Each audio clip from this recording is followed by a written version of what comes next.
ॐ भूर्भुवः स्वः तत्सवितुर्वरेण्यं भर्गो देवस्य धीमहि धियो यो नः प्रचोदयात्। ओम शांति शांति शांति। नमस्कार माय डियर फ्रेंड्स, नमस्ते। कैसे हैं आप लोग? ये तीसरा वीडियो है आचार्य श्री राम शर्मा जी की पुस्तिका ईश्वर और उसकी अनुभूति। तो चलिए शुरू करते हैं तीसरे वीडियो को। प्रारंभिक वाक्य है, भगवान आपके अंदर सोया है, उसे जगाइए। अजो नित्य है शाश्वतो अयम पुराण। मैं अज नित्य शाश्वत एवं पुराण हूँ। यह आत्मा की अभिव्यक्ति है जिसमें किंचित भेदभाव नहीं, जो मुक्त है, जिसमें किसी प्रकार का कोई विकार नहीं, अभाव रहित, सदा सर्वदा सर्वत्र संपूर्ण, एक रस एक रूप हूँ मैं। मेरा कभी परिवर्तन नहीं होता। नाना रूपों में मैं एक ही आत्मा विद्यमान हूँ। परमात्मा ने ही आत्मा को आच्छादित कर रखा है, ये कहें तो अत्युक्ति नहीं होगी।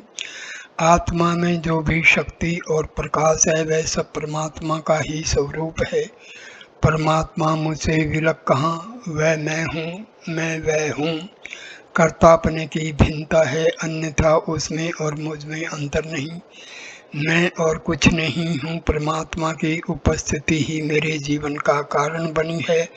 वह मेरे साथ है, इसलिए मैं जीवित हूँ। वह चला जाएगा तो मैं भी चला जाऊँगा। मेरा संपूर्ण अस्तित्व भ्रम ही है।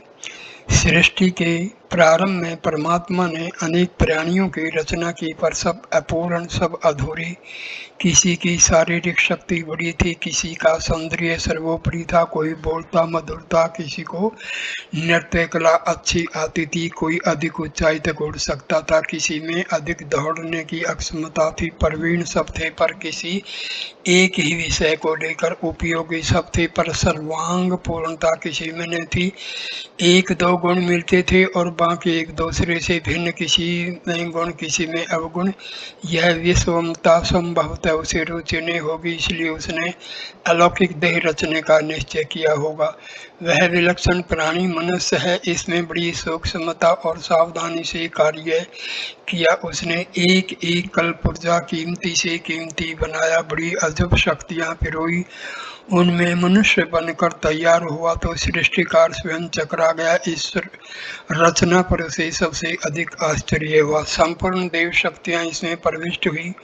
उन्होंने अपने अपने कार्य प्रारंभ किए। अग्निदेव जागृत हुए तो भूख लगी, वरुण को जल की जरूरत पड़ी, किसी ने निद्रा मांगी, किसी ने जागृति, सबकी अपनी दिशा थी, अपना काम था। इसमें पारस्परिक प्रतिद्वंद्विताएं होती रही और उनका नियंत्रण बराबर किया जाता रहे। इस दृष्टि से एक जबरदस्त नियामक सत्ता की आवश्यकता जान पड़ी तो परमात्मा स्वयं उसमें समा गया। इस तरह इस अद्भुत मनुष्य जीवन का प्रादुर्भाव हुआ इस सृष्टि में। सृष्टि के अन्य प्राणियों का सरदार बना मनुष्य तो उसे भी नियंत्रण रखने के लिए उसका भगवान भी उसके साथ रहने लगा, ताकि आवश्यकता पड़ने पर उसकी सहायता भी की जा सकती और उसे दुराचार या अधिकारों के दुरुपयोग से रोका भी जा सके। तब से अब तक मनुष्य निरंतर एक प्रयोग के रूप में चलता आ रहा है। कभी वह गलती करता है तो उस अपराध के बदले सजा मिलती है, और यदि वह अधिक कर्तव्यशील होता है तो उसे अधिक बड़े इनाम और अधिकार दिए जाते हैं।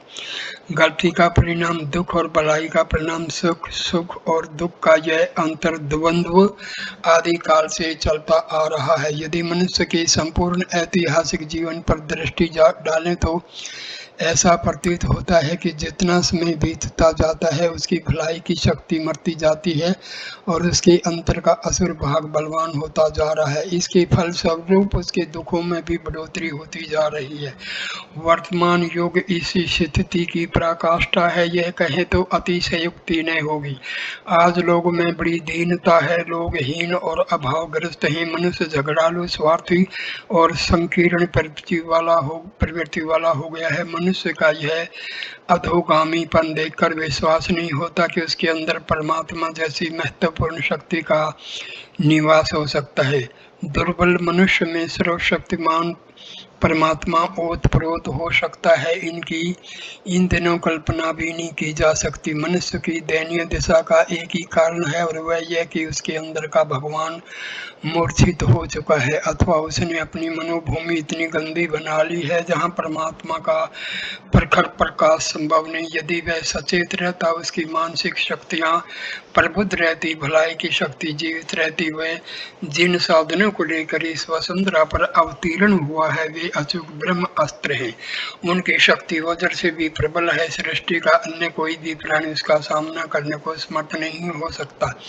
वह युवराज बनकर आया था। विजय, सफलताएं, उत्तम सुख, शक्ति, शौर्य, साहस और उसे उत्तराधिकार में मिले थे। इनसे वह चिरकाल तक सुखी रह सकता था। भ्रम, चिंता, शंका, संदेह आदि का कोई स्थान उसके जीवन में नहीं, पर अभागे मनुष्य ने अपनी दुर्व्यवस्था अपने आप उत्पन्न की। अंतःकरण की ईश्वरीय सत्ता की उपेक्षा करने के कारण ही उसकी यह दुखद स्थिति प्रकट हुई। अपने पैरों में कुल्हाड़ी मारने का अपराध मनुष्य स्वयं है, इसका दोष परमात्मा को नहीं। संसार के छोटे कहे जाने वाले प्राणी एक निश्चित प्रकृति लेकर जन्मते हैं और प्राय अंत तक उसी स्थिति में बने रहते हैं। इतना स्वार्थी मनुष्य ही था जिसने अपने साधनों से तृप्ति नहीं हुई और उसने दूसरों के स्वतों का अपहरण करना प्रारंभ किया। न्यायाधीश बनकर आया था, स्वयं अन्याय करने लगा। ऐसी स्थिति में परमात्मा की अनुदान भला उसका कब तक साथ देते। ईश्वरीय गुणों से पथभ्रष्ट मनुष्य की जो दुर्दशा होनी चाहिए थी वह वही हुई। दुख की खेती उसने स्वयं बोई और उसका फल भी उसे ही चखना पड़ा। परमात्मा हमारे अति समीप रहकर प्रेम का संदेश देता है, पर मनुष्य अपनी वासना से उसे कुचल देता है। वह अपनी सादगी, ताजगी और प्राण शक्ति से हमें सदैव अनुप्राणित रखने का प्रयत्न रखता है, पर मनुष्य आडंबर, आलस्य और अकर्मण्यता के द्वारा उस शक्ति को छिन्न भिन्न कर देता है। कालांतर में जब आंतरिक प्रकाश की शक्ति अक्षीण पड़ जाती है तो दुख और द्वंद्व के बखेड़े बढ़ जाते हैं। तब मनुष्य को औरों की भलाई करना तो दूर, अपना ही जीवन भार रूप लगने लगता है। परमात्मा की अंतःकरण से व्यक्ति ही कष्ट और क्लेश का कारण, बंधन का कारण है। मनुष्य बड़ी बुद्धि, विवेक और विचार वाला प्राणी है, पर खेद है कि वह अपनी इन शक्तियों का उपयोग लौकिक कामनाओं और इंद्रिय भोगों के ही सीमित रखता है। इस अज्ञान अंधकार में ग्रसित मनुष्य को बड़ी शक्तियों का आभास भी नहीं होता, इसीलिए वह कोल्लू के बैल की तरह एक सीमित दायरे का ही चक्कर काटता रहता है। उसे इतना भी पता नहीं होता कि हमारे शीश पर बड़ी शक्तियों का हाथ है और उनसे जीवन को सफल बनाने का आशीर्वाद प्राप्त किया जा सकता है। मनुष्य समाज का एक वर्ग ऐसा है जिसे अपनी गुप्त शक्तियों का आभास भी नहीं होता या वे उन्हें जानना ही नहीं चाहते। यह एक बड़ी आश्चर्य की बात है। अपनी दुर्बलताओं का भार लादे हुए जानवरों की तरह जीना ही उन्हें पसंद होता है। घोड़े, बैल, हाथी या बकरी की पीठ पर अच्छी अच्छी वस्तुएं लाद कर एक स्थान से दूसरे स्थान की ओर ले जाते हैं, पर बेचारे जानवरों को क्या पता कि उनकी पीठ पर कोई बहुमूल्य वस्तु रखी है।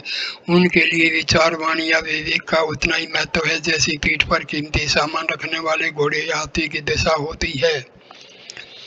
मनुष्य को असीम शारीरिक, मानसिक और बौद्धिक, नैतिक एवं आत्मिक संपदाओं से सुसज्जित कर इस भूतल पर भेजा गया है, पर अपने प्रयोग का ढंग विपरीत हो जाने, उद्देश्य से बदल जाने के कारण उन शक्तियों से लाभ तो कुछ मिलता ही नहीं। अशांति, भय, घबराहट, चिड़चिड़ापन, अस्थिरता, राग, द्वेष, घृणा, स्वार्थ और ईश्वर का वातावरण तैयार वातावरण और तैयार कर लेता है। आत्म विकास के लिए अपनी अक्षमताओं को ईश्वरीय रूप में देखना था और उनका प्रयोग दिव्य तेज और स्फूर्ति की प्राप्ति के लिए किया जाना चाहिए था। ऐसा करने वाले मनुष्य का अपना जीवन सार्थक होता है और दूसरों को भी आत्म कल्याण की प्रेरणा मिलती है।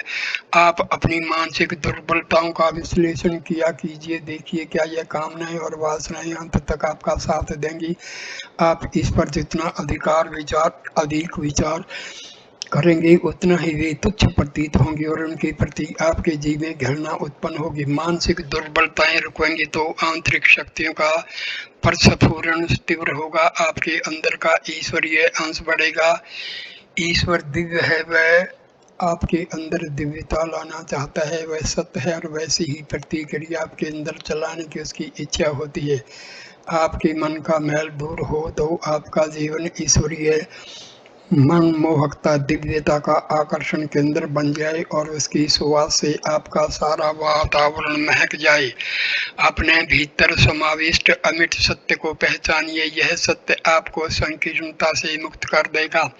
संसार की बदलती हुई गतिविधियों से शरीर के नाना प्रकार के रूपों से तब तक दुखी और विक्षुब्ध नहीं होंगे। आपका जीवन हास्य युक्त चहकता और दमकता हुआ रहेगा। मूल बात आत्म चेतना को पहचानना है, जिससे आप मन को तमोगुण से बचा सकते हैं और मनुष्य जीवन को आनंद में बना सकते हैं। वह परमात्मा तेजस्वी, प्रकाशवान और संपूर्ण मानसिक पीड़ाओं को नष्ट करने वाला है। उसे विकसित करने में ही आपका कल्याण है। भगवान कृष्ण ने कहा है, यद्यपि भूति सत्वम श्रीमधुर्जितमेव वा तद्देवावगच्छं तवं मम तेजो ससंभवम। गीता 10वां अध्याय 41वां श्लोक। हे अर्जुन, इस जगत में जो कुछ भव्य, तेजस्वी तथा ऐश्वर्यवान प्रतीत होता है वे मेरे ही तेज का अंश है। जो अपने अंदर मुझ दैवी चेतना का अनुभव करते हैं, मैं उनके बंधन काट देता हूँ। परमेश्वर के साथ अनन्य एकता का मार्ग मनुष्य उस परम चेतना परमेश्वर का अंश है। जिस प्रकार जल के प्रपात में पानी के अनेक छींटे उत्पन्न और विलय होते हैं, उसी प्रकार विभिन्न प्राणी परमात्मा में से उत्पन्न होकर उसी में लय होते हैं। यह उत्पत्ति एवं लय की लीला इसीलिए रची गई है कि इस विश्व में जो प्रेम का अमृत भरा हुआ है उसका जीव रसास्वादन करे और उस आनंद से परितृप्त होकर अपने को धन्य माने। किंतु इस संसार में ऐसे बुद्धिमान कितने हैं जो इस ईश्वरीय उद्देश्य को चरितार्थ कर पाते हैं।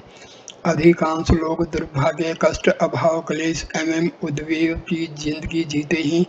इस मानव जीवन के अनुपम अवसर का सदुपयोग कर लौकिक एवं पारलौकिक भविष्य को उज्ज्वल बनाने की बात बिरला ही कोई सोचते देखा जाता है। जो सोचते हैं वे भी यथार्थ रूप में वैसा कर सकने में असमर्थ ही दिख पड़ते हैं। सब और अशांति, अक्षोभ तथा असंतोष ही फैला दिखता है।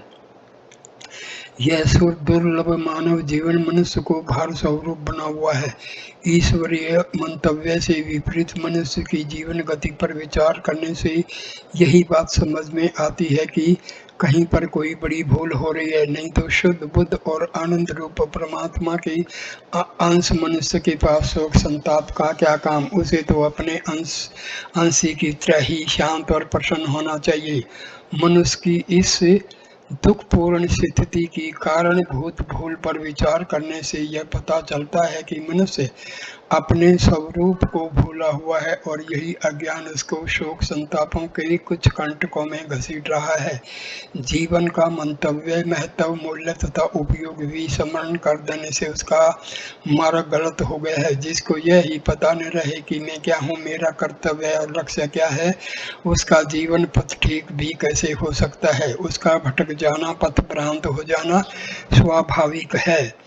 मूल्य एवं महत्व न जानने वाले के पास यदि रत्नों की पोटली रख दी जाए तो वह उसको मिट्टी मोल ही बर्बाद कर देगा। यूं ऊपर से देखने में ऐसा लगता है कि मनुष्य ने बहुत प्रगति की है।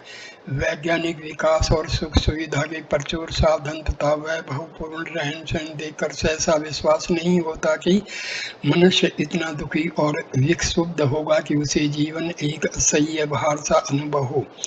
निसंदेह भौतिक प्रगति की दृष्टि से यह अभूतपूर्व युग है, किंतु दुर्भाग्य की बात यह है कि इसने व्यक्ति की सामाजिक सुख शांति को बढ़ाया नहीं घटाया ही है।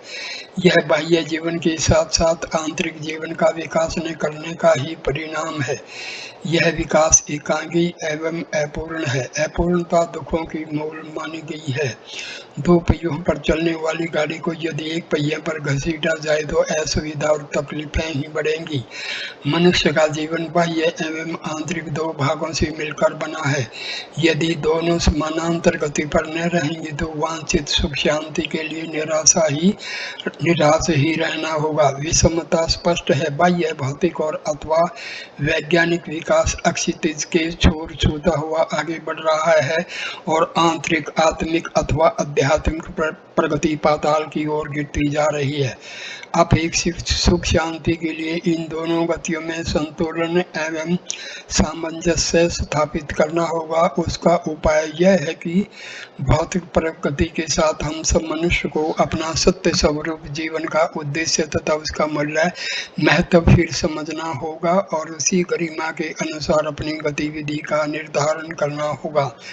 मनुष्य की वर्तमान दीन दशा का उत्तरदायी न तो दुर्दैव है, न युग अथवा काल का प्रभाव और न कोई अन्य परिस्थितियां। इसका उत्तरदायी स्वयं मनुष्य ही है। मनुष्य का अपना दृष्टिकोण विकृत हो जाने से जीवन की गतिविधि में अव्यवस्था आ जाना स्वाभाविक ही है। गुण कर्म स्वभाव में पतन पूर्ण स्थिति का समावेश हो जाए और परिस्थितियां अनुकूल बनी रहें, यह संभव नहीं। पात्रता के अनुरूप ही प्राप्ति होती है। सृष्टि का शाश्वत नियम है। पात्र को पुरस्कार और कुपात्र को दंड मिलता ही है। इस संसार में सुख शांति संतोष प्रेम तथा पवित्रता की सारी देवी विभूतियां सर्वत्र बिखरी पड़ी हैं, किंतु उनका अधिकारी वह मनुष्य ही हो सकता है जो अपने को उनके योग्य बना सकता है। यूं मनुष्य का मूल रूप में तो पात्र ही है, अपात्र अथवा कुपात्र नहीं। अपने स्वरूप का विस्मरण कर देने से ही उसमें अपात्रता का आरोप हो गया है। जिस दिन वह अपने इस सत्य स्वरूप की प्रतीति कर लेगा कि वह सच्चिदानंद परमात्मा का अंश है, उसी दिन उसके हृदय के बंद कपाट खुल जाएंगे। विस्मृति का अंधकार दूर हो जाएगा। उसके जीवन में दिव्य प्रकाश की किरणें विकीर्ण होने लगेंगी। उसके गुण कर्म स्वभाव पात्रता की दिशा में विकसित होने लगेंगे। जितनी जितनी आत्म स्वरूप की अनुभूति बढ़ती जाएगी, परमात्मा तत्व के साथ ऐक्य की भावना बढ़ती जाएगी। मनुष्य की यह प्रतीति अनंत चैतन्य सत्ता का एक अंश है जो प्राणी मात्र में पाई जाती है।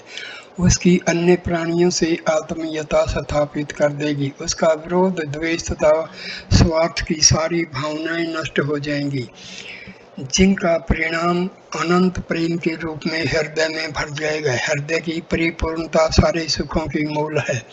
परमात्मा के प्रति एकता का ज्ञान हो जाने से जीवन में एक दिव्यता आ जाती है और शरीरा अभिमान छूट जाता है। शरीरा अभिमान मिथ्या है। मनुष्य शरीर नहीं आत्मा है जो अनंत आनंद के आगार परमात्मा का शुद्ध अंश है। आत्म स्वरूप के अज्ञान तथा अपने को शरीर मात्र मानने से सब प्रकार के पापों दोषों तथा अनुचित व्यवहारों की स्थिति बनती है। स्वार्थ उत्पन्न होता है। यह सारी भावनाएं मानवीय स्वरूप की प्रतिकूल है, अस्वाभाविक एवं अप्राकृतिक है। अन्य प्राणियों के प्रति अनात्म अथवा विरोधी भावना रखना ईश्वरीय नियम का उल्लंघन करना है।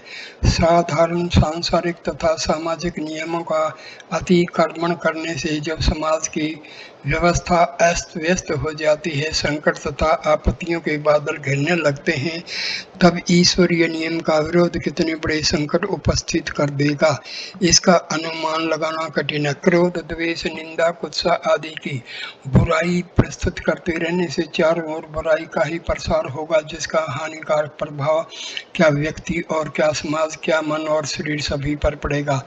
एक ओर से क्रोध होने पर दूसरी ओर से भी क्रोध ही होगा, एक ओर से तलवार उठने पर दूसरी ओर उसी प्रकार की अनुरूप प्रकृतियां नहीं हो, यह संभव नहीं। जो दूसरों के लिए गड्ढा खोदेगा उसके लिए में कुआं तैयार रहेगा। यह क्रिया प्रतिक्रियाओं का सहज नियम है जो बदला नहीं जा सकता। द्वेष दुर्भाग्य की यह अपरूपता मनुष्य के वास्तविक स्वरूप के अनुरूप नहीं है। उसका स्वरूप तो शुद्ध बुद्ध तथा निरामय है। वह तो अनंत सत्ता का साझीदार है, संसार में उसका प्रतिनिधि है, उसका कृपा पात्र है और सृष्टि में भरे प्रेम रस का आस्वादन करने के लिए भेजा गया है, आनंद तथा शांति का अधिकारी बनाया गया है। उसके लिए यही शोभनीय है कि वह अपने सत्य स्वरूप का स्मरण करे और उसी के अनुरूप स्थिति प्राप्त करे। इस प्रकार शोक संतापों अथवा द्वेष दुर्भावों के कलमश में पड़ा रहना उसके लिए लज्जा की बात है। स्वार्थ ही सारे पाप संतापों की जड़ है। स्वार्थी को अपने अतिरिक्त कोई दूसरा दिखता ही नहीं। उसका लोभ, उसकी तृष्णा इतनी विकराल होती है कि संसार का सारा सुख वैभव पाकर भी संतुष्ट नहीं होती। दूसरों की उन्नति और उपलब्धियां उससे देखी नहीं जाती। उसकी यही इच्छा और यही प्रयास रहता है कि संसार में जो कुछ है वह सब उसे ही मिल जाए, किसी दूसरे को उसका एक अंश भी नहीं मिले। वह संसार के सारे प्राणियों के प्रति निर्दय तथा अनुदार हो जाता है। उसे सब और अपने लोभ के अतिरिक्त और कुछ दिखलाई ही नहीं देता। मनुष्य अपने सत्य स्वरूप की प्रतीति करे और निश्चय करे कि परमात्म तत्व के साथ उसकी एकता है। वही परमात्म तत्व जिस प्रकार हमारे भीतर से होकर बह रहा है उसी प्रकार प्रत्येक प्राणी के अंतर में प्रवाहित है। उस अनंत चैतन्य से ओतप्रोत सारे चेतन सजातीय हैं। उनके मूल रूप में कोई भेद नहीं है। ऐसा निश्चित हो जाने पर उसका अन्य भेद मिट जाएगा। सबके प्रति बंधुत्व अनुभव होने लगेगा और तब वह दूसरों के लिए अपने स्वार्थ का त्याग करने में सुख मानेगा और उनकी सेवा करना अपना कर्तव्य है। दूसरों का सुख दुख उसका अपना बन जाएगा। ऐसी दिशा में वह किसी को कष्ट देकर स्वयं क्यों दुखी होना चाहेगा। स्वार्थ का नाम दूर होते ही उसके जीवन से सोनापन, नीरसता, संकीर्णता आदि कष्टप्रद अनुभव दूर हो जाएंगे और वह अपनी आत्मा में सरसता, व्यापकता तथा एक अनिर्वचनीय आनंद की अनुभूति पाने लगेगा। उसको संसार के समस्त प्राणियों से अक्षय प्रेम का संबंध स्थापित करना उचित तथा आवश्यक लगेगा। ज्यों त्यों मनुष्य इस सत्य का साक्षात करता जाएगा। जो परमात्मा सत्ता विश्व का मूल है, हम सब उसके ही अंश कलाएं हैं और प्रत्येक प्राणी के साथ सबकी एकता है। किसी में किसी प्रकार का भेद नहीं है। ज्यों त्यों उसका हृदय विश्व प्रेम से परिपूर्ण होता जाएगा और उसके स्वार्थ की संकीर्ण सीमाएं खंड खंड होती जाएंगे। मनुष्य के भीतर रहने वाला सब प्रकार का द्वेष और किसी के प्रति दूषित विचार दूर हो जाएंगे। उसका अंतःकरण दर्पण की तरह निर्मल होकर प्रसन्न हो उठेगा। जो भी उसके सामने आएगा उसमें वह अपनी आत्मा का ही दर्शन करेगा। उसे चारों ओर अपन तब दिखाई देगा। ऐसी शुभ स्थिति में फिर कष्ट, कलेशों अथवा शोक संतापों का कोई अवसर ही नहीं रह जाता। संसार के शोक संतापों से मुक्ति पाने के लिए मनुष्य को अपने स्वार्थ तथा संकीर्ण सीमाओं को तोड़कर अपने विशाल तथा विराट स्वरूप की ओर अग्रसर होना ही चाहिए। हृदय में छिपे अनंत प्रेम के भंडार को खोल देना चाहिए और अपने आत्म भाव का प्रसार करना चाहिए। यह आत्म भाव जितना जितना विस्तृत हो जाएगा, हम उतना उतना ईश्वर के निकट पहुंचते जाएंगे और जितना जितना ईश्वर के समीप बढ़ते जाएंगे आत्म साक्षात्कार की अनुभूति होती जाएगी। प्रेम ही सारे सुखों का सार है। वही ईश्वर का सच्चा स्वरूप और आत्मा की भौतिक अनुभूति है। जैसे जैसे हम अपने सत्य स्वरूप की प्रतीति करते जाएंगे वैसे वैसे वह परमात्म स्वरूप प्रेम हमारे मन, बुद्धि, आत्मा तथा कर्मों में अधिक प्रकट होता जाएगा। हमारे अंतःकरण को ओतप्रोत कर जब वह अमृत संसार में चारों ओर बिखरने लगेगा, सब और सुख शांति की परिस्थितियां निर्मित होने लगेंगी और यह संसार जो आज कुछ कुश कंटकों से भरा मालूम होता है, सुरभित वाटिका के समान सुखदायक हो जाएगा और हमारा यह जीवन जो आज बाहर स्वरूप अनुभव होता है, आनंदों का केंद्र बन जाएगा। मनुष्य आनंद स्वरूप है, कष्ट कलेशों से इसका कोई संबंध नहीं है। दुखों का मुख्य कारण आत्म विस्मरण ही है। अपने सिद्ध स्वरूप का बार बार स्मरण करिए और इस सत्य का निरंतर मनन करते रहिए। अनंत चैतन्य निरामय तत्व स्वरूप परमात्मा तथा मेरे जीवन में एकता है। वह परमात्मा ये हमारे जीवन का जीवन है। मैं उसी की तरह चैतन्य स्वरूप है। मेरी प्रकृति दिव्य है, उसमें किसी विकार के लिए स्थान नहीं है। जो रोग शोक तथा कष्ट क्लेश अनुभव होते हैं वह सब देह अभिमान के कारण ही है। यह अभिमान ही दूषित है जिसे मैं त्याग रहा हूँ और अपने हृदय का द्वार उस अनंत सत्ता की ओर खोलता हूँ, जिससे उसकी प्रेम धारा मेरे जीवन में भरकर छलक उठे। सारे प्राणी सारे जीव मेरे अपने बंधु हैं। मेरा प्रेम उन सबको प्राप्त हो जाए और सभी उसी प्रकार सुखी निस्वार्थी तथा निरामय बन जाए जिस प्रकार मैं बन रहा हूँ। इससे आपको आत्म साक्षात्कार होगा, आपको अपना सत्य स्वरूप स्मरण होगा और तभी जीवन में अक्षण अक्षण पर उस आनंद का अनुभव करने लगेंगे जो वांछनीय है और जीवन का परम लक्ष्य है। परमात्मा सत्ता से संबंध होने का माध्यम। जो मनुष्य अपने वास्तविक स्वरूप को समझ लेता है उसका संबंध परमात्म तत्व से स्पष्ट और प्रकट हो जाता है, जिसकी अभिव्यक्ति उच्च शक्तियों के रूप में होकर संसार को प्रभावित करने लगती है। और जो लोग उस व्यक्ति को अवतार पैगंबर ऋषि योगी आदि मान कर पूजने और मनन करने लगते हैं वह एक दिव्य पुरुष बन जाता है। परमात्म तत्व वह अनंत जीवन, वह सर्वव्यापी चैतन्य और वह सर्वोपरि सत्ता है जो इस जगत के पीछे अदृश्य रूप से काम करती है, इसका नियमन और नियंत्रण करती है, जिससे दृश्यमान जीवन आता है और सदा सर्वदा आता रहेगा। इसी अनंत असीम और अनादि ज्ञान और शक्ति के भंडार से संबंध स्थापित हो जाने से साधारण मनुष्य असाधारण बनकर अपने वास्तविक स्वरूप का ज्ञाता हो जाता है। अणु अणु का मूलाधार वह परमात्म तत्व ही है। सब कुछ उसी से बनता और उसी चेतना शक्ति से गतिशील होता है। आकार प्रकार में भिन्न दिखते हुए भी प्रत्येक पदार्थ एवं प्राणी एक उसी तत्व के अंश है। जिस प्रकार समुद्र से उठाया हुआ एक जल बिंदु भिन्न दिखता हुआ भी मूलतः उसी का संक्षिप्त स्वरूप होता है और समुद्र की सारी विशेषताएं उसमें होती है, उसी प्रकार व्यक्तिगत जीवन और समष्टिगत जीवन सीमित और असीमित के मिथ्या भेद के साथ तत्वतः एक ही है। जो जीवात्मा है वही परमात्मा और जो परमात्मा वही जीवात्मा। इसी सत्य को जान लेना ही आत्मज्ञान कहा गया है। जिन जिन महापुरुषों ने आत्म प्रकाश की प्राप्ति कर ली है उन्होंने अपना अनुभव प्रकट करते हुए इसी सत्य की इस प्रकार पुष्टि की है कि वह हम अपना जीवन परमात्म तत्व से एक दिव्य प्रवाह के रूप में पाते हैं अथवा हमारे जीवन का उस परमात्म तत्व से एक है। हम में और उसमें कोई भेद नहीं है। हम और हमारा ईश्वर एक सत्य के ही दो नाम और दो रूप हैं। यही ज्ञान अथवा अनुभव, आत्मा अनुभूति, आत्मा प्रतीति अथवा आत्मज्ञान के अर्थ में मानी गई है। प्रतीति के साथ शक्ति का अटूट संबंध है। जिसे अपने प्रति सर्वशक्तिमान की प्रतीति होती है वह सर्वशक्तिमान, और जिसको अपने प्रति निर्बलता की प्रतीति होती है वह निर्बल बन जाता है और उसी के अनुसार उसका जीवन व्यक्त अथवा प्रकट होता है।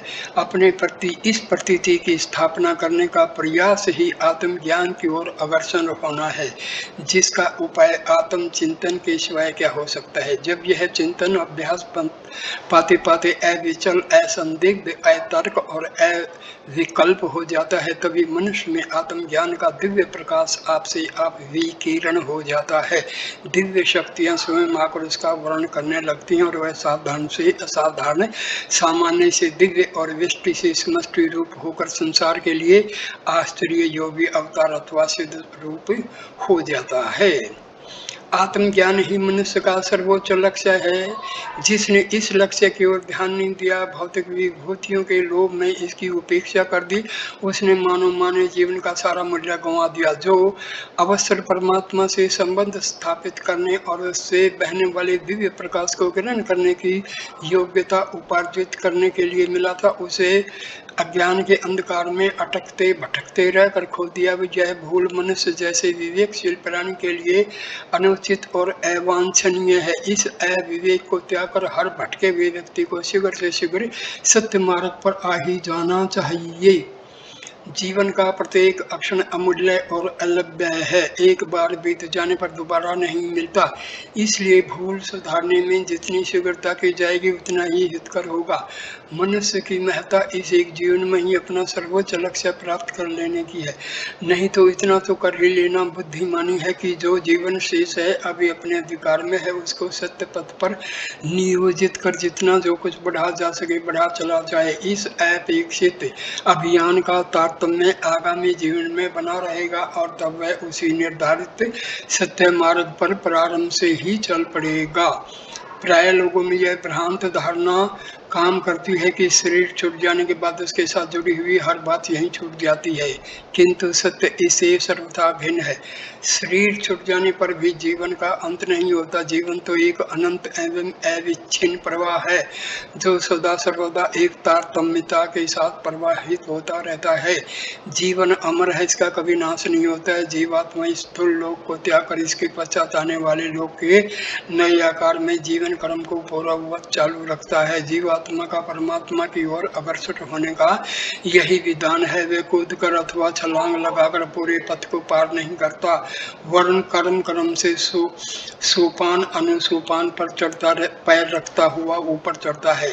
एक ही जीवन की सारी बातें दूसरे जीवन में उसके साथ यथावत सूक्ष्म संस्कारों के रूप में जाती हैं और अपनी गतिविधियां निर्धारित करती रहती हैं। इसलिए ये सोचना कि अब तो जीवन का बहुत बड़ा भाग बेकार चला गया है, अब हो भी क्या सकता है, ठीक नहीं। इसे जीवन में जो सत्य प्रयास प्रारंभ कर दिया जाएगा वह भी अपने पूरे परिमाण के साथ आगामी जीवन का प्रारंभ बनेगा। हमारा वर्तमान जीवन वर्तमान की ही वस्तु है ऐसा मानना समीचीन नहीं है। हमारा जीवन पहले भी था और आगे भी रहेगा। जीवन का वास्तविक अस्तित्व अदृश्य जगत में ही रहता है। यही नहीं, संसार की प्रत्येक वस्तु प्रत्येक पदार्थ जिसे हम देख रहे हैं, देख चुके हैं अथवा आगे देखेंगे, वह आज ही उत्पन्न ही हुई है। उसका अस्तित्व पहले से ही सूक्ष्म अथवा अदृश्य जगत में वर्तमान था। मनुष्य का प्रत्यक्ष जीवन स्थूल लोक से प्रारंभ होता दिखता अवश्य है, किंतु वह वस्तुतः पहले से ही चला आता होता है। यह स्थूल शरीर जिसके छूट जाने को हम जीवन का अंत मान लेते हैं, वास्तविक शरीर जिसे सूक्ष्म शरीर कहते हैं का ऊपरी आवरण अथवा कलेवर मात्र है। यह जो कुछ क्रियाकलाप करता दिखता है वह उस सूक्ष्म शरीर की ही क्रिया होती है जो इसके आधार पर प्रकट हुआ करती है। अपने इसी कलेवर के भीतर वह वास्तविक और शाश्वत सूक्ष्म शरीर वृद्धि करता हुआ पूर्णता को प्राप्त होता रहता है। जिस प्रकार छिलके के भीतर अनाज का दाना धीरे धीरे विकसित होकर पकता रहता है और जब वह पूरी तरह पक जाता है तो बाहर निकल जाता है, जिससे ऊपर का छिलका बेकाम हो जाता है, उसी प्रकार सूक्ष्म शरीर के पूर्ण विकसित हो जाने पर अथवा परमात्म तत्व को आत्मसात कर लेने पर स्थूल शरीर बेकार और व्यर्थ हो गिर जाता है। अंतर केवल इतना ही है कि अन्न का दाना अपने एक ही आवरण में पूरी तरह पक जाता है और सूक्ष्म शरीर अथवा जीवात्मा को पूर्ण विकास पाने के लिए अनेक बार स्थूल शरीर का कलेवर धारण करना पड़ता है। और जिस दिन वह आत्म प्रतीति की स्थिति में पहुंच जाता है उसके बाद उसे फिर शरीर धारण करने की आवश्यकता नहीं रहती। वह अपने अनादि एवं अनंत जीवन प्रवाह में स्रोत की तरह मिलकर तद्रूप हो जाता है। यदि वास्तविक दृष्टि से विचार किया जाए तो पता चलेगा कि हमारा जीवन स्थूल शरीर नहीं सूक्ष्म शरीर ही है। हम जो कुछ करते हैं उसी रूप में करते हैं और जो कुछ आगे करेंगे उसी रूप में। हमारा यह बाह्य कार कितना ही बदलता रहे किंतु उसमें रहने वाला जीवात्मा कभी नहीं बदलता। हमारा जीवन अपरिवर्तनशील है, अमर है, यही रहस्य संसार का सबसे बड़ा सत्य है। हमारा यह वास्तविक जीवन अथवा सूक्ष्म स्वरूप क्या है, इस प्रश्न का उत्तर होगा विचार। विचार अपने में मूर्तिमान होते हुए भी सूक्ष्म सत्ता होने के कारण कभी स्पष्ट दिखाई नहीं देते। उनकी मूर्ति सत्ता कार्यों के रूप में ही प्रकट होकर सामने आती है। हमारे आसपास की दुनिया में दिखलाई देने वाली हर वस्तु का सर्वप्रथम तो स्रोत विचार ही होता है। कोई भी वस्तु अथवा पदार्थ सर्वप्रथम विचार रूप में जन्म लेकर ही स्थूल रूप में प्रकट होता है। हम स्वयं अपना जीवन विचारों में ही धारण करते हैं, उन्हीं में पलते बढ़ते और व्यक्त होते हैं। हम जीवन रूप में विचार स्वरूप ही हैं। हम आज जो कुछ दिखलाई दे रहे हैं अथवा आगे दिखलाई देंगे वह हमारे विचारों के सिवाय और कुछ नहीं होगा। अपने जीवन को सत्य पथ पर नियोजित करने का अर्थ विचारों को उस दिशा में उन्मुख करने के सिवाय और कुछ भी नहीं है। विचार ही मनुष्य का वास्तविक स्वरूप है। उसे केवल कोरी कल्पना अथवा हवाई उड़ान मानकर महत्व न देने वाले अपने सत्य स्वरूप की ओर से आंख बंद कर लेते हैं। शाश्वत शक्ति से संबंधित होने से विचारों को संसार की वास्तविक प्रबल, सूक्ष्म और महान शक्ति माना गया है। विचारों के कारण ही मनुष्य उत्कृष्ट अथवा निकृष्ट बनता है। समानता वाले दो पदार्थ एक दूसरे को अनायास ही अपनी ओर आकर्षित करते हैं। सृष्टि का यह नियम स्थायी और शाश्वत है। हम अपने जीवन के अनुकूल विचारों और शक्तियों को अदृश्य जगत से आकर्षित करते और स्वयं भी उनकी ओर खींचते रहते हैं। हमारे विचार जितने सत्य और सत्य होंगे, हम सत्य और सत्य तत्वों को अपनी ओर उतना ही आकर्षित करेंगे और स्वयं भी उनकी ओर आकर्षित होंगे। इसके विपरीत असत्य एवं असद विचारों के कारण हम अवांछनीय तत्वों को आकर्षित करते और उनकी ओर बढ़ते जाते हैं। आत्म विकास अथवा आत्म निर्माण का दूसरा नाम विचार निर्माण ही है। हम जितने ही कुशल विचार शिल्पी होंगे, हमारी आत्मा का निर्माण उतना ही सुंदर और स्थायी होगा। अपनी आत्मा का साक्षात्कार भी हम विचारों के द्वारा ही कर सकते हैं। विचारों के आदर्श में ही आत्मा का रूप प्रतिबिंबित होता है और विचार चक्षुओं से ही उसके दर्शन किए जा सकते हैं। विचार जितने उज्ज्वल और पवित्र होंगे, आत्मा का प्रतिबिंब उतना ही स्वच्छ और स्पष्ट दृष्टिगोचर होगा। आत्म चिंतन, जिसे आत्म ज्ञान का उपाय माना गया है, अपने प्रति विचार करना ही तो है। विचार शक्ति के द्वारा ही हम अपने प्रति किसी स्थायी प्रतीति का सर्जन कर सकते हैं। विचार ही वह माध्यम है जो आत्मा और परमात्मा के बीच संबंध सूत्र की भूमिका पूरी करते हैं। अपने विचारों को विचार द्वारा देखिए और पता लगाइए कि आप किस स्थिति में हैं।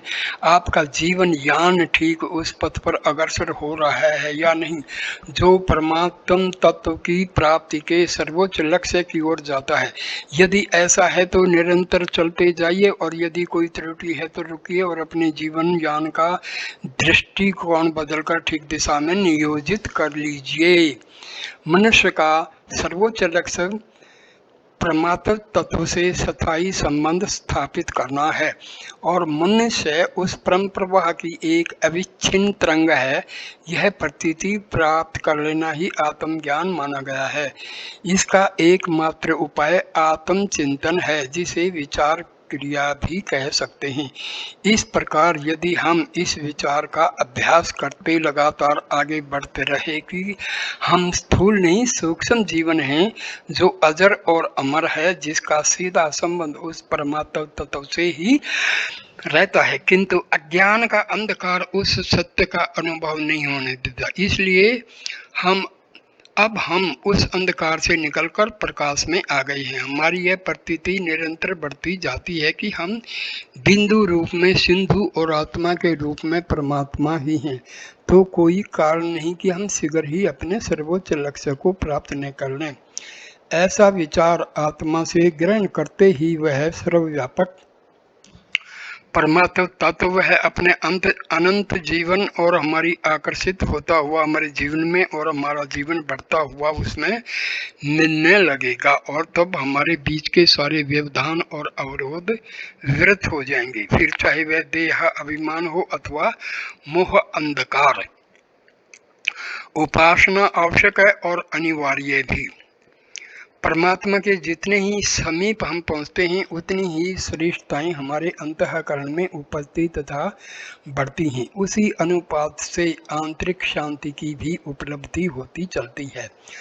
हिमालय की ठंडी हवाएं उन लोगों को अधिक शीतलता प्रदान करती हैं जो उस क्षेत्र में रहते हैं। इसी प्रकार आग की भट्टियों के समीप काम करने वालों को गर्मी अधिक अनुभव होती है। जीव ज्यों ज्यों परमात्मा के निकट पहुंचता जाता है त्यों त्यों उसे उन विभूतियों का अपने में अनुभव होने लगता है जो उस परम प्रभु में ओतप्रोत हैं। उपासना का अर्थ है पास बैठना। परमात्मा के पास बैठने से ही ईश्वर की उपासना हो सकती है। साधारण वस्तुओं तक अपनी विशेषताओं की छाप दूसरों पर छोड़ती हैं तो परमात्मा के समीप बैठने वालों पर उन दैवी विशेषताओं का प्रभाव क्यों नहीं पड़ेगा।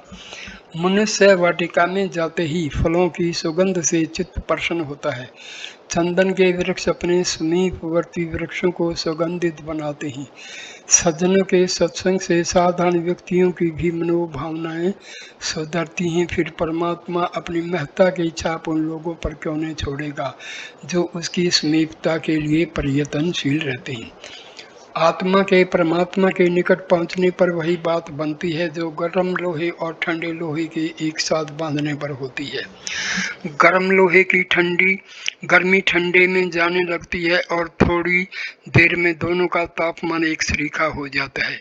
दो तालाब जब तक अलग अलग रहते हैं तब तक उसी के पानी का स्तर ऊंचा बना रहता है, पर जब बीच में ही नाली निकालकर उन दोनों को आपस में संबंधित कर दिया जाता है तो अधिक बड़े तालाब का पानी दूसरे कम पानी वाले तालाब में चलने लगता है, और यह प्रक्रिया तब तक जारी रहती है जब तक कि दोनों का जल स्तर समान नहीं हो जाता। दो जलाशयों का मिलना या गर्म ठंडे लोहे का परस्पर मिलना जिस प्रकार एक रूपता की स्थिति उत्पन्न करता है, उसी प्रकार उपासना द्वारा आत्मा और परमात्मा का मिलन होने पर जीव में दैवी गुणों की तीव्र गति से अभिवृद्धि होने लगती है।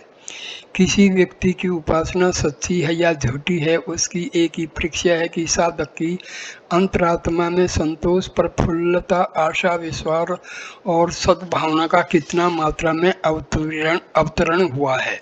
यदि यह गुण नहीं आए हैं और हीन वृत्तियों से घिरे हुए हैं तो समझना चाहिए कि यह व्यक्ति पूजा पाठ कितना ही करता हो उपासना से अभी दूर है।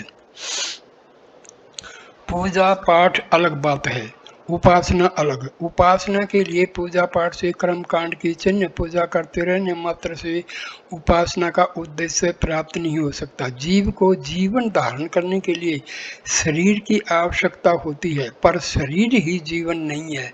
जीव विहीन शरीर देखा तो जा सकता है पर उसका कोई लाभ नहीं। इसी प्रकार उपासना विहीन पूजा भी होती है तो वह उससे कुछ प्रयोजन सिद्ध नहीं होता। आत्मा जब परमात्मा की गोदी में बैठता है तो उसे प्रभु की सहज करुणा और अनुकंपा का लाभ मिलता है। उसे तुरंत ही निर्भयता और निश्चिंतता की प्राप्ति होती है। हानि, घाटा, रोग, शोक, बिछोह, चिंता, असफलता और विरोध की विपन्न स्थितियों में भी उसे विचलित होने की आवश्यकता नहीं पड़ती। उसे इन प्रतिकूलताओं में भी अपने हित साधन का कोई विधान छिपा दिखाई पड़ता है। वस्तुतः विपन्नता हमारी त्रुटियों का शोधन करने और पुरुषार्थ को बढ़ाने के लिए ही आती है। आलस्य और प्रमाद को, अहंकार और मत्सर को, मनोभिमि को हटाना ही प्रतिकूलताओं का उद्देश्य होता है। सच्चे आस्तिक को अपने प्रिय परमेश्वर पर सच्ची आस्था होती है और वह अनुकूलताओं की तरह प्रतिकूलताओं का भी खुले हृदय से स्वागत करता है। माता मधुर मिष्ठान भी खिलाती है और आवश्यकता पड़ने पर कड़वी दवाई भी खिलाती है। दुलार से गोदी में भी उठाई फिरती है और जब आवश्यकता समझती है तो डॉक्टर के पास हुई सुई लगवाने या ऑपरेशन कराने के लिए भी ले जाती है। माता की प्रत्येक क्रिया बालक के कल्याण के लिए ही होती है। परमात्मा की ममता जीवन के प्रति माता से भी अधिक है। प्रतिकूलताएं वह प्रस्तुत करने में भी उसकी उपेक्षा या निष्ठुरता नहीं, हित कामना ही छिपी रहती है। अपनी कठिनाइयों को हल करने मात्र के लिए, अपनी सुविधाएं बढ़ाने की लालसा मात्र से जो प्रार्थना पूजा करते हैं, वे उपासना के तत्व ज्ञान से अभी बहुत पीछे हैं। उन्हें उन बालकों में गिना जाना चाहिए जो प्रसाद के लालच से मंदिर जाया करते हैं।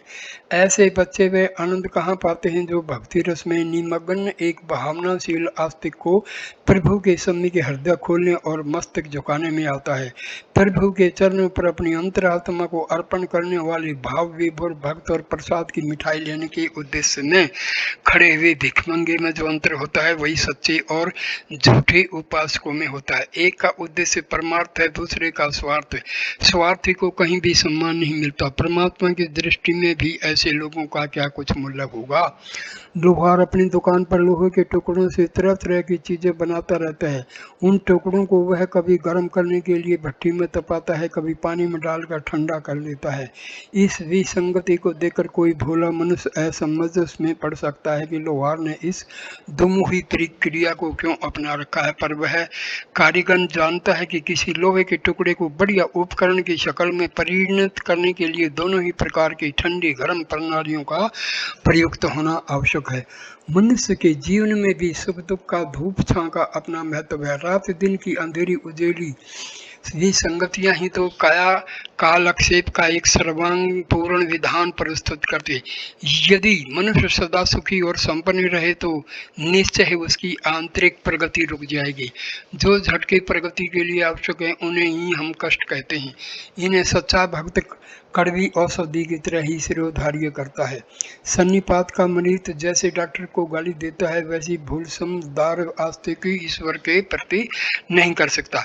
विपन्नताओं की स्थिति में धैर्य न छोड़ना आस्तिकता का प्रथम चिन्ह है, जिसे परमात्मा जैसी अनंत सामर्थ्यवान सत्ता के साथ बैठने का सौभाग्य प्राप्त हुए है। वह किसी भी व्यक्ति या परिस्थिति से क्यों डरेगा, क्यों अधीर होगा, क्यों निराशा और कातरता प्रकट करेगा।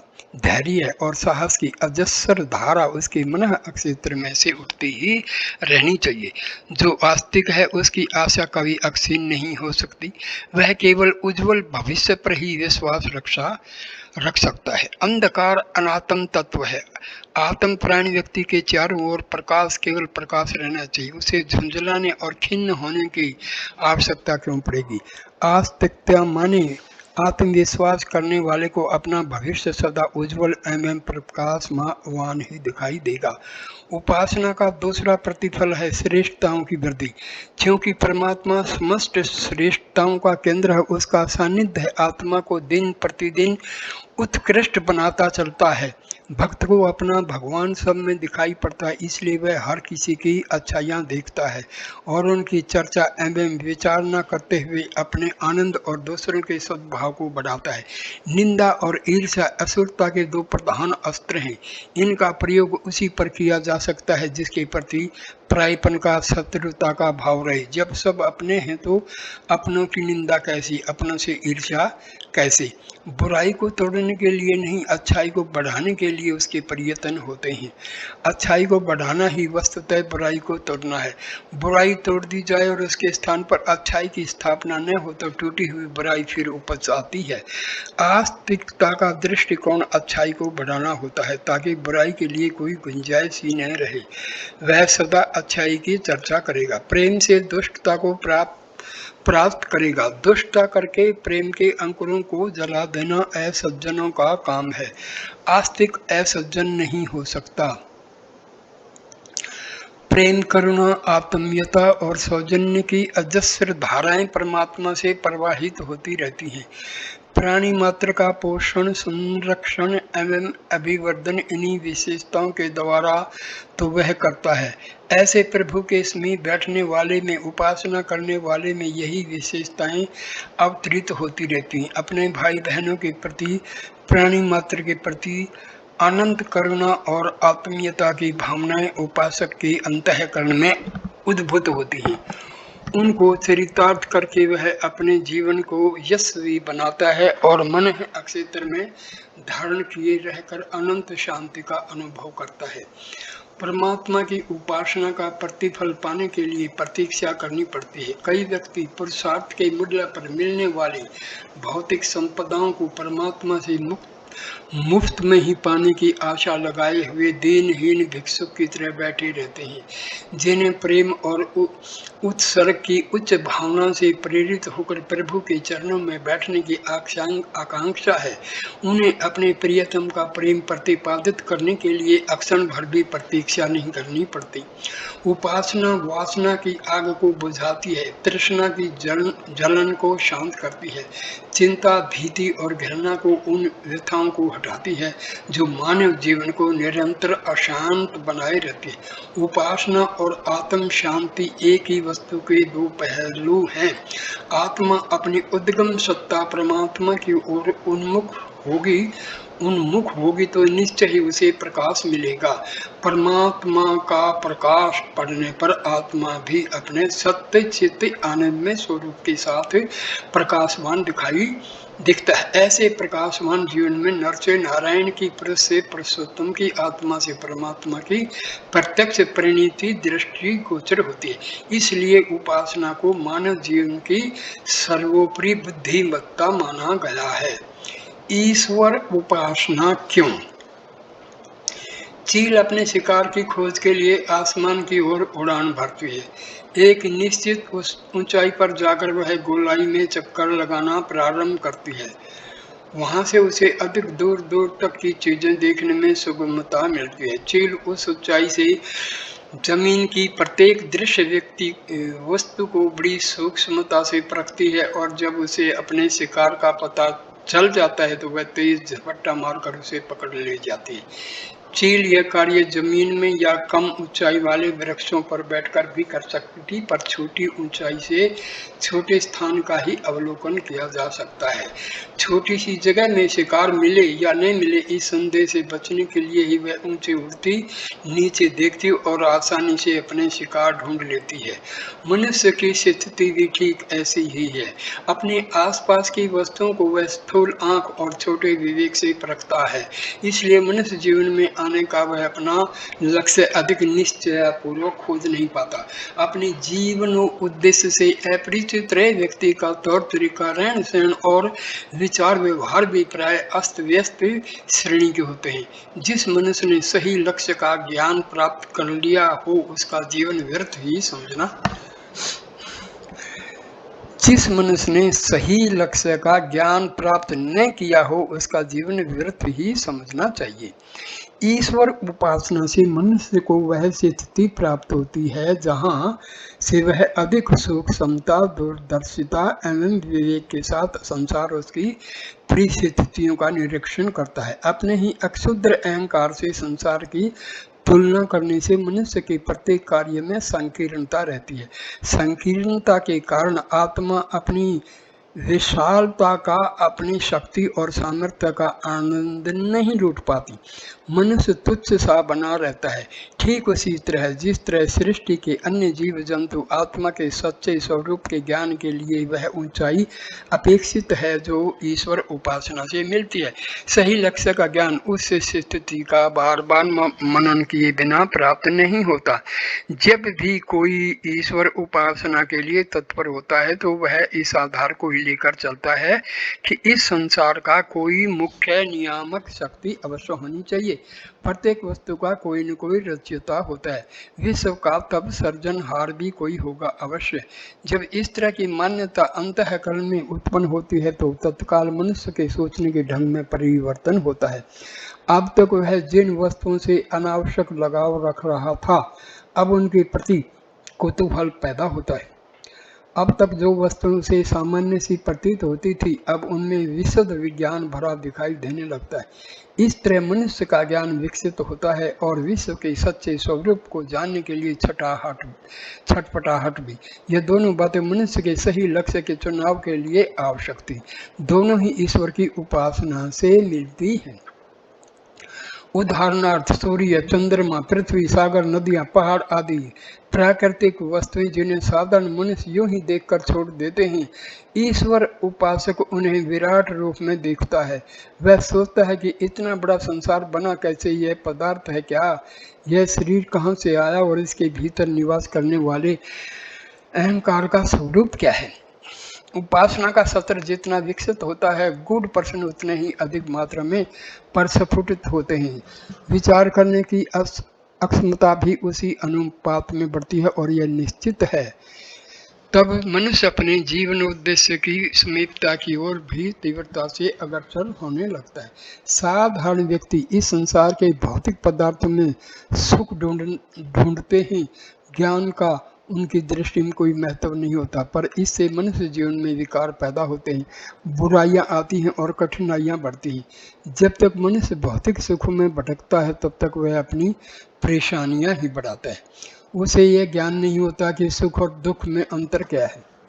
सुख समझकर भोगे जाने वाले भोग और इंद्रियां ही जब मनुष्य की मृत्यु का कारण बन जाती हैं, तब यह पता चलता है कि आत्म अज्ञानता के कारण ही वह स्थिति आई और उसका निराकरण एक ही तरीके से संभव है।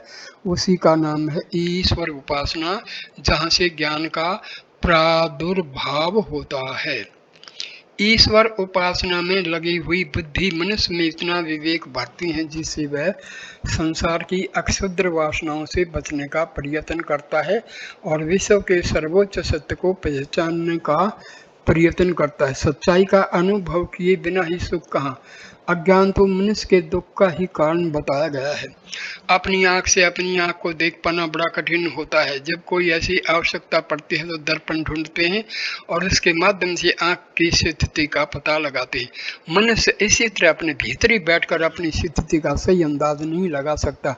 अपनी जानकारी ही पर्याप्त नहीं, अपने आस पड़ोस की वस्तुएं व परिस्थितियां जिनसे मनुष्य प्रतिक्षण प्रभावित होता है, उनकी भी जानकारी आवश्यक है। इन सब का ज्ञान किसी सबसे ऊंची जगह बैठकर ही किया जा सकता है। वह स्थिति ब्रह्म ही हो सकती है। ब्रह्म की अनुभूति के साथ साथ ही संसार के सच्चे ज्ञान का प्रादुर्भाव होता है। ईश्वर उपासना का अर्थ है अपने आप को विकसित करना, चील की तरह ऊपर उठकर अपनी निरीक्षण वृत्ति को चौड़ा करना। जो जितनी ऊंचाई पर उठकर देखता है उसे उतना ही दूरदर्शी विवेकवान समझा जाता है। जब सारी वस्तुओं की स्थिति का सही पता चल जाता है तो फिर यह कठिनाई नहीं रहती कि किसे चुने किसे न चुने। इस प्रकार का ज्ञान पैदा हुए बिना मनुष्य अपनी जिंदगी सुखपूर्वक नहीं बिता सकता। साधारणतया मनुष्य शरीर को ही सब कुछ मानते हैं और सारा जीवन इस शरीर की इंद्रिय लिप्सा को शांत करने में ही बिता देते। इतने से लौकिक आवश्यकता संभव है किसी हद तक पूरी हो जाती है, किंतु परलोक बिल्कुल भूला हुआ सा रह जाता है। परलोक की मान्यताएं सर्वथा निराधार है, ऐसा कहा भी नहीं जा सकता। विज्ञान सिद्ध कर रहा है कि अन्य ग्रहों में भी जीवन संभव है। ऐसी स्थिति में स्वर्ग और नरक की कल्पना का भी कुछ आधार होना ही चाहिए। इस आधारभूत ज्ञान के लिए लौकिक जीवन ही पर्याप्त नहीं, वरन अपने भीतर के चेतन तत्व पर विचार दृष्टि जानना भी आवश्यक है। इस आंतरिक चेतना के लिए ब्रह्म दर्पण है। ईश्वर की मान्यता में व्यक्ति अपनी निजता को पहचानने का प्रयत्न करता है और उसके सहारे पारलौकिक जीवन का भी ज्ञान प्राप्त करता है। परमात्मा से तादात्म्य में होना चाहिए आत्मा को विशाल बनाने की महत्वपूर्ण प्रक्रिया है। अहंकार मिटाए बिना मनुष्य का पारलौकिक हित संपन्न नहीं होता। मनुष्य जब अपने आप को भुलाता है तो वह संपूर्ण विश्व को ही आत्म स्वरूप में देखने लगता है। सब उसे अपने ही नाना रूप दिखाई देते हैं। जब सब अपने होंगे तो फिर किसी के साथ न तो छल होगा, न कपट, न क्रोध आएगा, न प्रतिशोध की भावना। सबके सुख में सुख मिलेगा, सब प्यारे लगेंगे, सब अपने संबंधी जान पड़ेंगे। इस आंतरिक विशालता में ही जीवात्मा को सच्चा आनंद, सच्चा संतोष और सच्ची तृप्ति मिलती है। यह स्थिति पाकर मनुष्य का जीवन सार्थक हो जाता है। मनुष्य आनंद से उत्पन्न हुआ था, पर बीच में मार्ग भटक जाने के कारण वह दुखग्रस्त हो गया था। अब फिर से सही रास्ते पर आने और अंत में उसी आनंद में विलीन हो जाने के लिए ईश्वर को जानना आवश्यक हुआ। परमात्मा संपूर्ण सृष्टि का मूल है। उसे जानने से ही आंतरिक प्यास बुझती है। संतोष मिलता है और सद्गति मिलती है। इससे अन्यत्र आत्म कल्याण का मार्ग नहीं। परमात्मा की शरणागति पाए बिना मनुष्य जीवन जैसा बहुमूल्य अवसर भी बेकार बीत जाता है। उपासना अर्थात परमात्मा की समीपता। संसार के सारे पदार्थ और सारी क्रियाएं साधन हैं, साध्य केवल है आत्म शांति। यदि आत्मा में शांति का अभाव है तो किसी के पास कितनी ही वैभव, कितनी ही विभूति और कितनी ही शक्ति क्यों न हो, समाज में कितना ही आदर सम्मान क्यों न हो, उसे कोई भी ऐसी अनुभूति नहीं हो सकती जिससे सुख की संज्ञा दी जा सके। इसी आत्म शांति के अभाव में अपनी समझ से संसार का सारा सुख भोग लेने पर भी बड़े बड़े सम्राटों और श्रीमंतों को असंतोष से भरा भयानक मृत्यु मरना पड़ता है। तड़प तड़प कर उनके प्राण निकलते हैं और कलप कलप कर वे संसार छोड़ते हैं। जब संसार का सुख भोग लिया, पदार्थों का आनंद ले लिया, तब अंत समय में कल्पना किस लिए। स्पष्ट है कि ऐसे व्यक्ति की आत्मा में असंतोष होता है जो जीवात्मा को रह रहकर संसार की ओर धकेलता रहता है। असंतोष का निवास वही रहता है जहाँ शांति नहीं होती। आत्मा में असंतोष का जबर है तो वहाँ पर शांति की शीतलता नहीं होनी चाहिए। आत्म शांति की उपलब्धि संसार के सुखों और पदार्थों के भोग से संभव नहीं। उसकी प्राप्ति तो तब होगी जब मनुष्य के जीवन आचरण में श्रेष्ठता का समावेश होता है। श्रेष्ठता ही आत्म शांति का एकमात्र आधार है। श्रेष्ठ आत्मा वाले व्यक्ति कितने ही गरीब हों और एकाकी क्यों नहीं, उन्हें असंतोष की यातना सहन नहीं करनी पड़ती। विद्वान, परमार्थी, भक्त तथा परोपकारी व्यक्ति श्रेष्ठ आत्मा वाले ही होते हैं। इस संबल के आधार पर ही तो वे अभाव से भरा अपना जीवन शांति के साथ जीते हैं और संतोष के साथ छोड़ते हैं। उन्हें किसी तरह का मन सताप नहीं होता। ऋषि मुनि, महात्मा, मनीषी, चिंतक तथा दार्शनिक व्यक्ति तो न कभी धन वैभववान रहे और न उन्होंने सांसारिक पदार्थों के भोग में ही अपना जीवन निमग्न किया। उनका जीवन सदा ही सरलतम तथा सादा रहा है। भोजन, वस्त्र और निवास जितना साधारण कोटि का हो सकता है उतना रहा। दिनचर्या और परिश्रम उनका इतना कठिन और कठोर रहा जो किसी के लिए कष्ट के समान ही हो सकता है। आगे भी इसी कोटि के व्यक्ति इसी प्रकार अभाव भरा जीवन ग्रहण करेंगे और आज भी जो जहाँ है जाकर देखा जा सकता है ऐसा ही जीवन यापन करते दिखलाई देंगे। तब भी उनके समान सुखी तथा संतुष्ट कोई दूसरा कदाचित ही रह पाते हैं। इसका केवल एक ही कारण है और वह है उनकी आत्म श्रेष्ठता। जिसने अपनी आत्मा में श्रेष्ठता का विकास कर लिया, आत्म शांति उसकी अपनी वस्तु हो जाती है।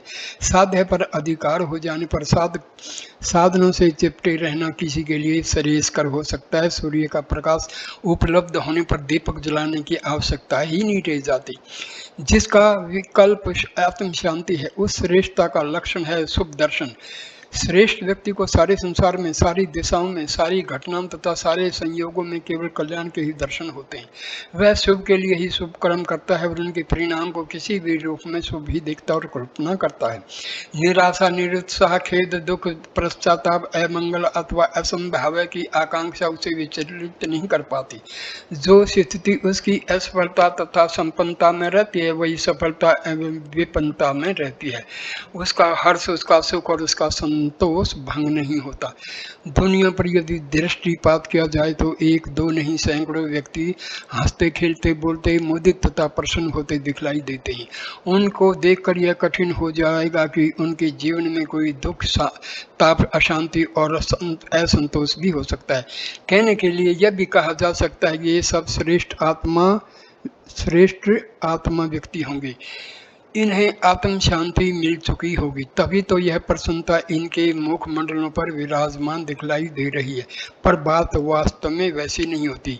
उनकी प्रसन्नता का रूप वही होता है जैसे कोई सोपन अथवा सन्निपात में हंसता या प्रसन्न होता है। उनकी वह प्रसन्नता मौलिक नहीं होती, न स्थायी ही। या तो वे उसमें किसी पदार्थ भोग से छले होते हैं अथवा लाभ अथवा प्राप्ति से विमोहित। उनके हर्ष का हेतु खोजकर हटा दिया जाए तो उनका उल्लास भी नष्ट हो जाएगा। वास्तविक अथवा आध्यात्मिक हर्ष तो वह माना जाएगा जो अहेतुक हो, जिसका आधार आत्मा के अतिरिक्त और कुछ न हो। संसार के नश्वर और अक्षणिक सुख भोग से अनुभव होने वाला हर्ष एक छलना, सो भी नश्वर छलना के समान ही होता है, जिसका प्रवचन भी अधिक देर तक नहीं ठहरता। यथार्थ तथा स्थायी प्रसन्नता उसी को कहा जा सकता है जिसका विकल्प दुख कदापि नहीं। आज किसी को व्यापार में लाभ हुआ है, किसी का विवाह हुआ है अथवा किसी को पुत्र की प्राप्ति हुई है, वह प्रसन्न तथा हर्षित दिखाई देता है। इसका अर्थ यह नहीं है कि उस उल्लास के माध्यम से उसकी आत्म श्रेष्ठता व्यक्त हुई है। वह हर्ष, वह उल्लास, वह प्रसन्नता उक्त लाभ अथवा उत्सव की प्रक्रिया मात्र होती है, जो पुनः आवेग समाप्त हो जाने पर शमन हो जाती है और मनुष्य अपनी उदासीन स्थिति में वापस चला जाता है और पुनः खेद और दुख अनुभव करने लगता है। जो प्रसन्नता लाभ में बनी रही वही हानि में भी शीतल रहे, जो संपत्ति के समय अनुभव हो वही विपत्ति के समय, जो अनुकूलताओं में जागृत रहे और प्रतिकूलताओं में भी नष्ट न हो, वही सच्ची तथा श्रेष्ठता जन्य प्रसन्नता मानी जाएगी। आत्मा की श्रेष्ठता परमात्मा की उपासना से प्राप्त होती है। नास्तिक अथवा अनाध्यात्मिक व्यक्ति संसार का कोई भी वैभव, कोई भी पदार्थ और कोई भी भोग की क्यों न प्राप्त कर ले, पर उसे सच्ची आत्मोकृष्टि नहीं मिल सकती। इस संसार में जो कुछ शुभ है, श्रेष्ठ है, उत्कृष्ट और मंगलमय है, वह सब उस परमपिता की ही विभूति है, उसी से संपन्न होती है और उसी में आश्रित है। सृष्टि का सौंदर्य, पृथ्वी की संपन्नता, सागर का भंडार, वनस्पतियों का स्वाद, औषधियों की शक्ति, ग्रह नक्षत्रों का प्रकाश, ऋतुओं का आनंद और मनुष्य की अनुभूति शक्ति, सबके पीछे उस परमात्मा की ही विभूति विराजमान है। संसार की सारी श्रेष्ठताओं को परमात्मा का आभास ही माना गया है। परमात्मा से ही सब कुछ सुंदर है और उसी से सब कुछ मंगलमय है। अस्तु, परमात्मा की श्रेष्ठता प्राप्त करने के लिए संसार के साधनों की ओर न जाकर परमात्मा की ही उपासना करनी चाहिए। उपासना का अर्थ है समीप बैठना, सामीप्य अथवा उपसंग। जिसके समीप उपस्थित रहा जाए उसका विशेषता अपने में आ जाना स्वाभाविक ही होता है। गर्म लोगों के पास से तो ठंडा लोहा उसी की गर्मी ग्रहण करता हुआ स्वयं भी गर्म हो जाता है। हिम के संपर्क में आने वाली वस्तुएं ठंडी हो जाती हैं। जंगल में चंदन वृक्ष के समीप होगा वृक्ष भी उसके संपर्क से चंदन जैसे ही गंध वाला हो जाता है। और प्रकाश के समय आने वाली वस्तुएं भी प्रकाशित होती हैं। संपर्क, संसर्ग अथवा उपस्थिति को गुण दोषों की ग्राह्यता का बहुत बड़ा कारण माना गया है। उपासना में रहने वाला व्यक्ति परमात्मा के समीप ही रहता है और उसके परिणाम स्वरूप उसकी विशेषताएं ग्रहण करता रहता है। परमात्मा सारी श्रेष्ठताओं तथा उत्कृष्टताओं का विधान है, इसीलिए वे गुण उस उपासक में भी आने और बसने लगते हैं। कोई कारण नहीं कि मनुष्य हिमाच्छेद पर्वतों के समीप रहे और शीतलता अनुभव न करे। फूलों से भरी वाटिका में रहने पर तन मन सुगंधित न हो गए, ऐसा होना संभव नहीं। जो भी उपासना द्वारा परमात्मा का सामीप्य प्राप्त करेगा उसके समीप बना रहेगा, उसमें परमात्मा का गुण श्रेष्ठता का स्थानांतरण होना चिर स्वाभाविक है। हजारों लाखों व्यक्ति नित्य ही पूजा पाठ करते दिखलाई देते हैं। वे ऐसा भी समझते हैं कि उपासना कर रहे हैं। बहुत से दूसरे लोग भी उन्हें उपासक मान बैठते हैं, पर उनकी यह उपासना वांछित फल के साथ सफल नहीं होती। न तो उन्हें श्रेष्ठता मिलती है न आत्मशांति। वे पूजा पाठ करने के बाद भी झूठ बोलते हैं, मकारी करते हैं, क्रोध, लोभ और मोह के वशीभूत रहते हैं, जिसके फलस्वरूप मन में न तो शीतलता न आत्मा में संतोष की अनुभूति होती है। ज्यों के तो शोक, संतापों, यातनाओं, त्रासों, शंकाओं, अभावों तथा असंतोष से पीड़ित रहा करते हैं, पूरी तरह से यथावत भवरोगी बने रहते हैं। परमात्मा के वे श्रेष्ठ गुण जिन्हें प्रेम, सौहार्द, करुणा, दया, आत्मीयता, आनंद, संतोष, शांति आदि के नामों से पुकारा जाता है, प्राप्त नहीं होते। सत्सह सिंचन के बाद भी स्थानु के स्थानु बने रहते हैं, न उनमें कोई पल्लव प्रस्फुटित होते हैं न फूल खिलते हैं। परमात्मा की उपासना करने से उसकी श्रेष्ठताओं का आत्मांतरित होना एक अटल सत्य है, इसमें अपवाद से हो ही नहीं सकता। जब उपासना करता दिखलाई देने पर भी किसी व्यक्ति में श्रेष्ठ परिवर्तन के दृष्टिगोचर न हो, बुद्धिमान व्यक्ति असंदिग्ध घोषणा कर सकता है कि वह उपासना नहीं बल्कि उसका आडंबर मात्र है, दिखावा है, प्रदर्शन है। सच्ची उपासना का अर्थ है आत्मा को परमात्मा से जोड़ देना। ऐसा करने पर जिस प्रकार प्रणाली द्वारा खाली जलाशय को भरे जलाशय से संबंधित कर देने से उसकी जल राशि उसमें भी आने लगती है और रिक्त जलाशय भी उसकी तरह ही पूर्ण हो जाता है। उसी प्रकार आत्मा द्वारा परमात्मा से संबंध बना लेने से परमात्मा की श्रेष्ठताएं मनुष्य में प्रवाहित हो जाती है। किंतु इस माध्यम के बीच कोई व्यवधान रख दिया जाए तो प्रभावित हो जाएगा। खाली जलाशय को जल और मनुष्य की श्रेष्ठता प्राप्त नहीं होगी।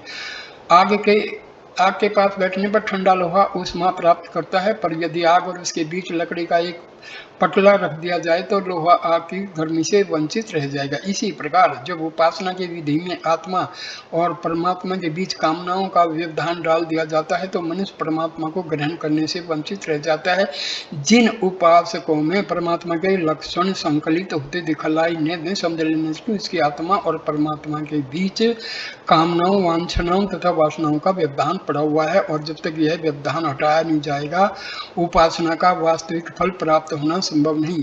अधिकांश पूजा पाठ तथा चंदन वंदन करने वाले उपासना का आडंबर ही किया करते हैं, या तो उसके आधार पर उन्हें अपना महत्व प्रदर्शन करने का भाव घेरे रहता है अथवा उनकी उपासना का लक्ष्य किसी कामना की पूर्ति, परमात्म की प्राप्ति नहीं।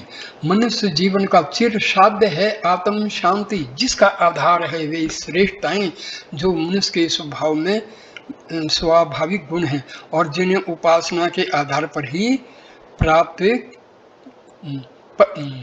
ही पाया जा सकता है। किंतु सच्ची उपासना वह है जो केवल उपासना के लिए निष्काम होकर की जाए।